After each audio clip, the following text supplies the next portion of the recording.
Let's build a breakfast nook on a budget. Got the bench for $125, the table for $80, and the table bases for $10. Took me a week to prep and sand the tabletop, and that's not working constantly, that's just here and there. Lots of coats, and then sanding again, and lots of coats again.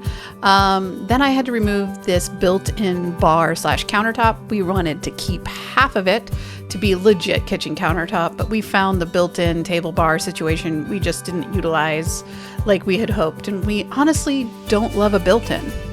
I am trying to carefully remove the granite. It did break into two pieces when we originally installed it, but just in case, the kitchen remodel is on the list, and you know, I'm going to do it creatively and affordably, and so you never know if you need some bullnose 2-inch thick granite, and I'm going to keep that around just in case. So I'm going to be installing FRP over this. That's what the rest of the base of this countertop is, and to be honest, it's not amazing looking, but it actually is really easy to clean, and that's super important. Off camera, I painted the benches espresso black with a cabinet paint. That cabinet paint was hard to apply. It got a little frustrating. The more coat you put on, the better it looks. And I left the seats the natural color. I'm trying to give it a little bit more modern look. Additionally, I sanded, painted, and primed. The table base is off camera. And then I'm installing floor.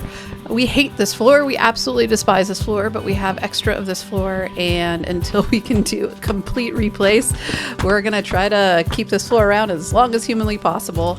Me and my sturdy rolling pin here. Is this what it's intended for? No. Is there a better tool for this job? Yes. Is it like almost $90? Yes. So right now my rolling pin is just fine. My goal for this project was to replace it, put in the breakfast nook, have it look pretty custom, but also not have this massive project that's ongoing. Aside from prepping the tables and stuff, this took me a day. And if you've seen any of my other videos, eventually we'll probably swap this tabletop for the one that's on the rolling laundry island. This one has a few imperfections, but my kids are making it their life's goal to add a few more. And as always, thank you for watching. And if you like this video, please like and subscribe.